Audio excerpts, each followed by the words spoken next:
देखिए, आज हम लोग पढ़ेंगे पास्ट परफेक्ट टेंस। तो पास्ट परफेक्ट टेंस किसे कहता है?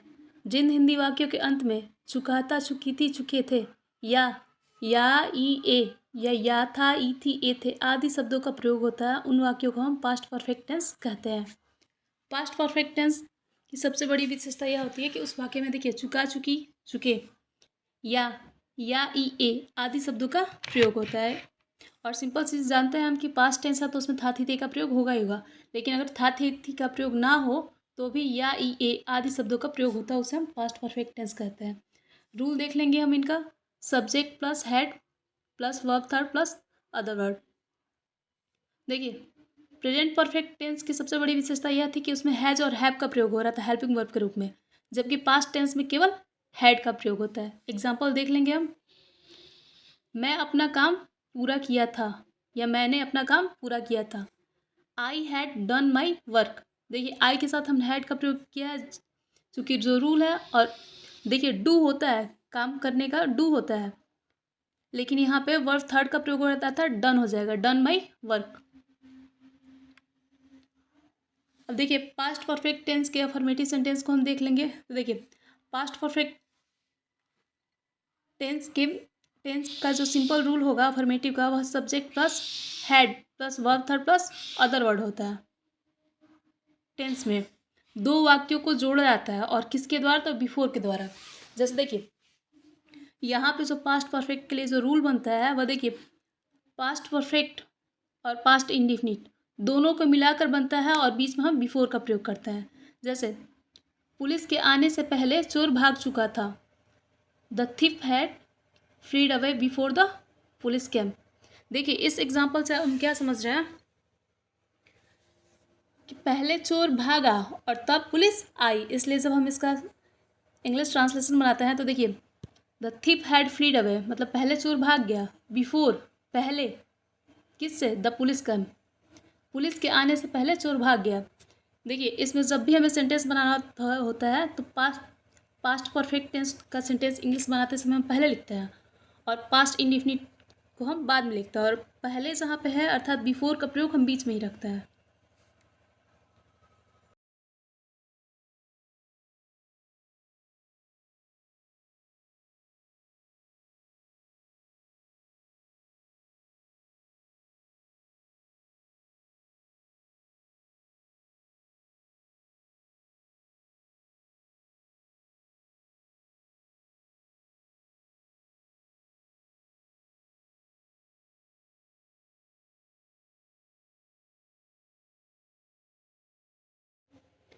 देखिए, जैसे कि हम इस रूल में भी देख रहे हैं और एग्जाम्पल में भी देख रहे हैं। देखिए, रूल में हमने पास्ट परफेक्ट टेंस को पहले लिखा, फिर बिफोर का प्रयोग किया, और फिर हमने पास्ट इंडिफिनिट को लिखा है। अर्थात देखिए, जब हिंदी बनता है तो हिंदी में पास्ट इंडिफिनिट टेंस पहले होता है, और उसके बाद से पास्ट परफेक्ट टेंस होता है। और जब हम इंग्लिश बनाते हैं तो नॉर्मली पहले पास्ट परफेक्ट टेंस को लिखते हैं, फिर बिफोर का प्रयोग करते हैं, और फिर पास्ट इंडिफिनिट टेंस का प्रयोग करते हैं। अब बात करें हम इनके रूल की, तो हमने पहले ही कहा है कि देखिए, प्रेजेंट परफेक्ट टेंस में हैज और हैव का प्रयोग होता है, जबकि पास्ट परफेक्ट टेंस में सभी के साथ हैड का प्रयोग है। अर्थात I, we, you, he, she, it, या किसी के नाम, दे, द बॉयज, इन सभी के साथ हम हैड का प्रयोग देख करेंगे। अब इनसे संबंधित हम कुछ एग्जाम्पल देख लेते हैं। जैसे, मैं क्रिकेट खेल चुका था। I had played cricket. आप लोग फल खा चुके थे। You had eaten fruits. हम लोग कविता लिख चुके थे। We had written poem. वे लोग दिल्ली जा चुके थे। They had gone Delhi. Radha car चला चुकी थी। Radha had driven car.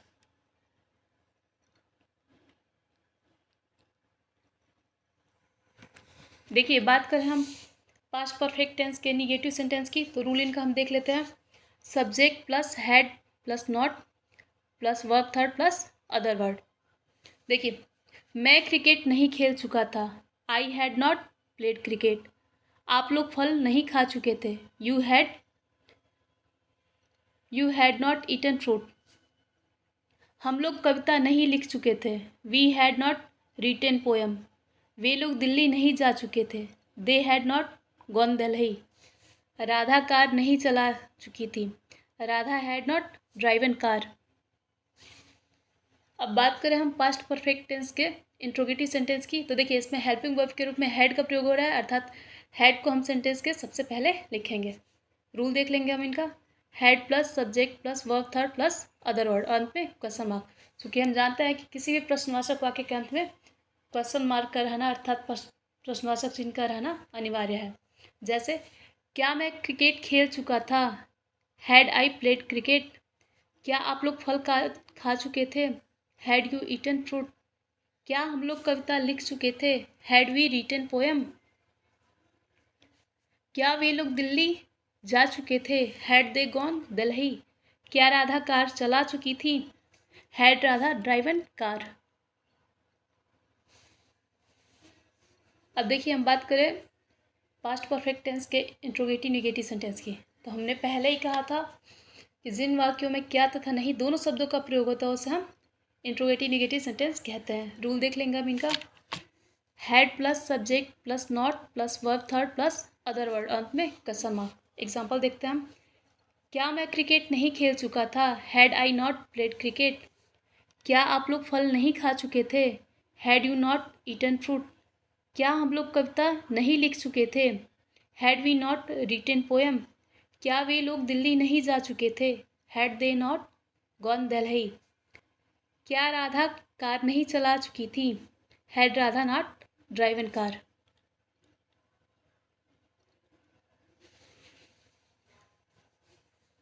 देखिए अब हम बात करें पास्ट परफेक्ट टेंस के क्वेश्चन वर्ड इंट्रोगेटिव सेंटेंस की, तो क्वेश्चन वर्ड इंट्रोगेटिव सेंटेंस किसे कहते हैं? तो जिस वाक्य में प्रश्नवाचक शब्दों का प्रयोग करके प्रश्न पूछा जाए उसे हम क्वेश्चन और इंट्रोगेटिव सेंटेंस कहते हैं। रूल देख लेंगे हम इनका। Question word plus had plus subject plus verb third और प्लस अदर वर्ड। एग्जाम्पल देख लेंगे हम। मैं कैसे क्रिकेट खेल चुका था? Why had I played cricket. आप लोग कब फल खा चुके थे? When had you eaten fruit. हम लोग कहाँ कविता लिखे थे या लिख चुके थे? Where had we written poem. वे लोग कब दिल्ली जा चुके थे? When had they gone Delhi. देखिए अब बात करें हम क्वेश्चन और इंट्रोगेटिव नेगेटिव सेंटेंस की, तो जिन वाक्यों में प्रश्नवाचक शब्द अर्थात क्वेश्चन वर्ड तथा नहीं दोनों शब्दों का प्रयोग होता है उसे हम question word interrogative negative sentence कहते हैं। रूल देख लेंगे हम इनका। Question word plus had plus subject plus not plus verb third plus other word और अंत में क्वेश्चन मार्क। एग्जाम्पल देख लेंगे। मैं क्यों क्रिकेट नहीं खेल चुका था? Why had I not played cricket. आप लोग कैसे फल नहीं खा चुके थे? How had you not eaten fruit. हम लोग कविता कब नहीं लिख चुके थे? When had we not written poem. वे लोग दिल्ली कैसे नहीं जा चुके थे? How had they not gone Delhi. Radha car कब नहीं चला चुकी थी? When had Radha not driven car.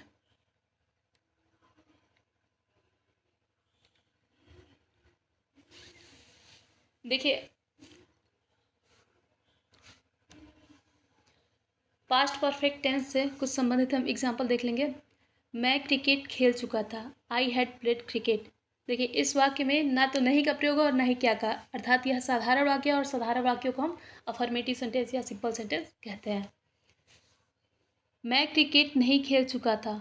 I had not played cricket. देखिए इस वाक्य में नहीं शब्द का प्रयोग हुआ है, अर्थात यह निगेटिव सेंटेंस है। क्या मैं क्रिकेट खेल चुका था? Had I played cricket. देखिए इस वाक्य में क्या शब्द का प्रयोग हुआ है, अर्थात यह इंट्रोगेटिव सेंटेंस है। क्या मैं क्रिकेट नहीं खेल चुका था? Had I not played cricket. देखिए इस वाक्य में क्या तथा नहीं दोनों शब्दों का प्रयोग है, इसे अर्थात इसे हम इंट्रोगेटिव निगेटिव सेंटेंस कहेंगे। मैं कैसे क्रिकेट खेल चुका था? Why had I played cricket. देखिए मैं कैसे क्रिकेट खेल चुका था, कैसे शब्द का देखिए इस वाक्य में कैसे शब्द का प्रयोग करके प्रश्न पूछा गया है, अर्थात इस वाक्य को हम क्वेश्चन वर्ड इंट्रोगेटिव सेंटेंस कहेंगे। मैं क्यों क्रिकेट नहीं खेल चुका था? Why had I not played cricket. देखिए इस वाक्य में क्यों और नहीं अर्थात क्वेश्चन और निगेटिव दोनों शब्दों का प्रयोग हुआ है, अर्थात इस वाक्य को हम question word interrogative negative sentence कहेंगे। देखिए, अब बात करें हम, ये तो हो गया थोड़े साधारण वाक्य। अब पास्ट परफेक्ट टेंस के उन एग्जाम्पलों को या उन सेंटेंसों को हम देखते हैं जिसमें दो वाक्य आपस में जुड़े हुए हैं। जैसे कि हमने पहले ही रूल में कहा था कि देखिए, पास्ट परफेक्ट का जो रूल होता है उसमें हमने कहा था कि पास्ट परफेक्ट टेंस में जब दो सेंटेंस आपस में जुड़ते हैं तो वह बिफोर के द्वारा जुड़ते हैं, तथा इसमें पास्ट परफेक्ट तथा पास्ट इंडेफिनिट दोनों सेंटेंसों का योग होता है, अर्थात दोनों सेंटेंस एक ही वाक्य में जुड़े होते हैं। जैसे कि पहले एग्जाम्पल हमने कहा था, पुलिस के आने से पहले चोर भाग चुका था। देखिए, पुलिस का आना एक सेंटेंस हुआ, चोर का भागना दूसरा सेंटेंस, अर्थात पास्ट परफेक्ट टेंस में दो वाक्यों या दो सेंटेंसों को आपस में जोड़ा जाता है, और वह किसके द्वारा? तो बिफोर के द्वारा।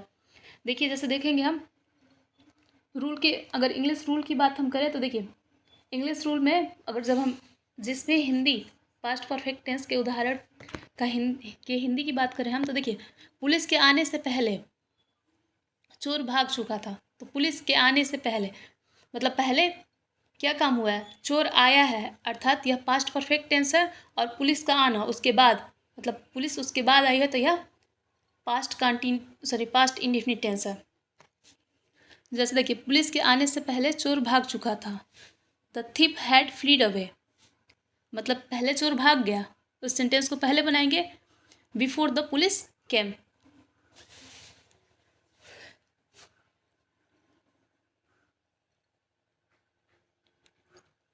देखिए, इससे संबंधित अब कुछ और एग्जाम्पल देख लेते हैं।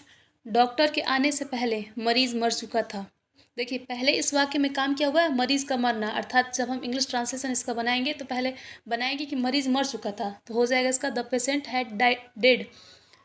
पहले के लिए मीनिंग हम प्रयोग करते हैं बिफोर, तो बिफोर द डॉक्टर केम, उसके बाद डॉक्टर आया।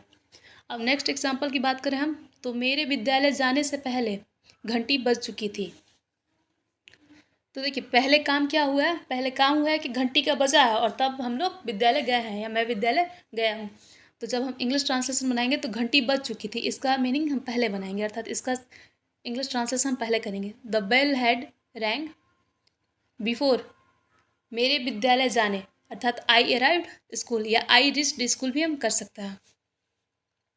मेरे आने से पहले वह जा चुका था, अर्थात देखिए, इस वाक्य में पहले वह गया है तब मैं आया हूँ, अर्थात जब हम इंग्लिश ट्रांसलेशन बनाएंगे तो वह जा चुका था, इसका पहले बनाएंगे इंग्लिश ट्रांसलेशन, उसके बाद से मेरे आने का बनाएंगे। देख लेते हैं, he had gone before I come. मेरे स्टेशन पहुँचने से पहले गाड़ी खुल चुकी थी। देखिए, पहले गाड़ी खुली फिर हम पहुँचे वहाँ पर, तो पहले हम इंग्लिश ट्रांसलेशन बनाएंगे तो गाड़ी खुल चुकी उसका बनाएंगे, उसके बाद से हम बनाएंगे कि मेरे स्टेशन पहुँचने, अर्थात पहले गाड़ी खुली तब मैं स्टेशन पहुँचा। तो इसका इंग्लिश ट्रांसलेशन देख लेंगे हम, the train had started before I arrived at the station.